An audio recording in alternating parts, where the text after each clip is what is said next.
In this scary story, we dive into the stories of The Boy with No Eyes and the Ashley Street Ghost.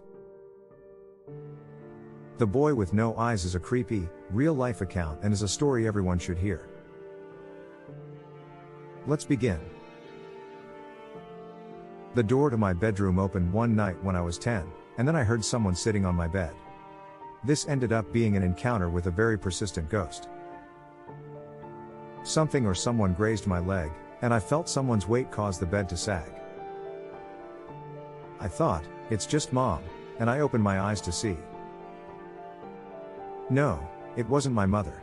At the foot of my bed, I discovered a boy about my age who was missing both of his eyes and had black, empty sockets. He held out his hand, revealing a small box inside. Though I was frightened, I extended my hand. He pulled back. I swung again and said out loud, "Give it." I closed my eyes, and when I opened them again, he was gone. However, I could still make out where he had sat on my bed because it left an actual impression on the mattress. How is that even possible? Anyways.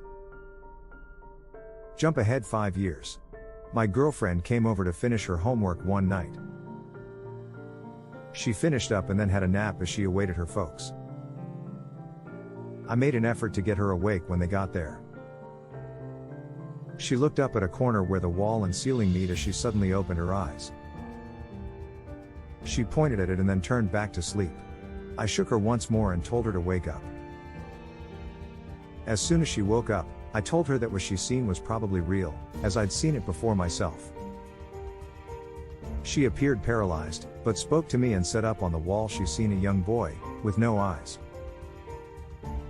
He was there, like Spider-Man, and he was looking at me with those nothingness eyes.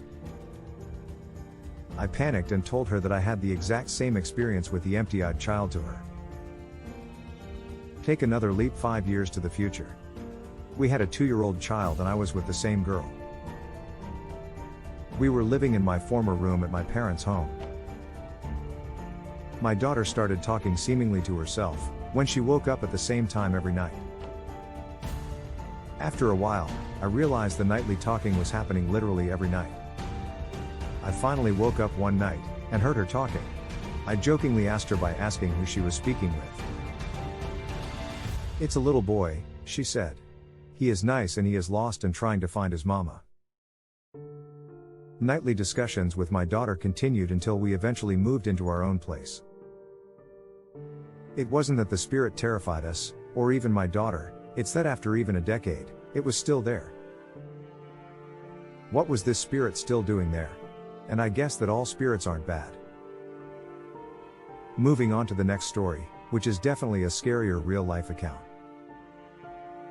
There are many spooky colleges in America, each with its own ghost tales, including Huntingdon College. The University of Michigan in Ann Arbor is the source of the following factual story. At a party thrown by University of Michigan students who lived on Ashley Street in 1972, this is where haunting took place. According to the Michigan Daily, a 15-year-old girl who probably had no business being there in the first place suddenly felt a strange, bone-chilling cold.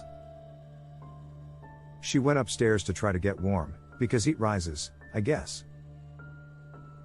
Then, everything really started to go wrong. A black shadow began to move across the home and came closer to the girl.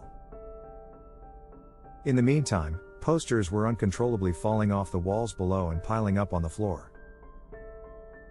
When the girl returned downstairs, she was startled to hear herself uttering these odd words.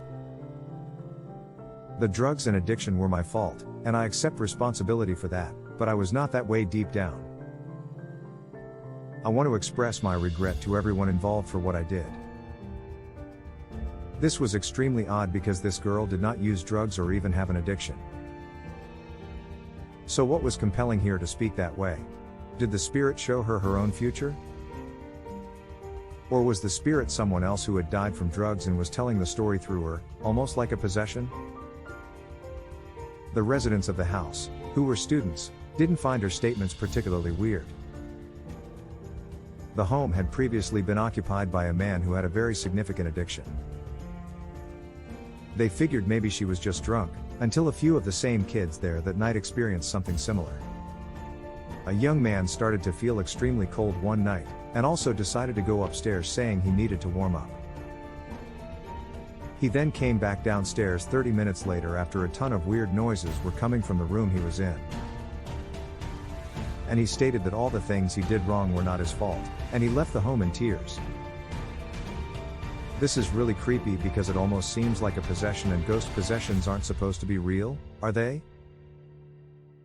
In any case, this young man actually died later on that year, from a drug overdose. It still puzzles investigators and anyone who knows of the Ashley Street terrors. Some say it was a demon, not a ghost. And some say a poltergeist. What do you think it could have been? Let us know in the comments. And until next time, don't forget to like and subscribe.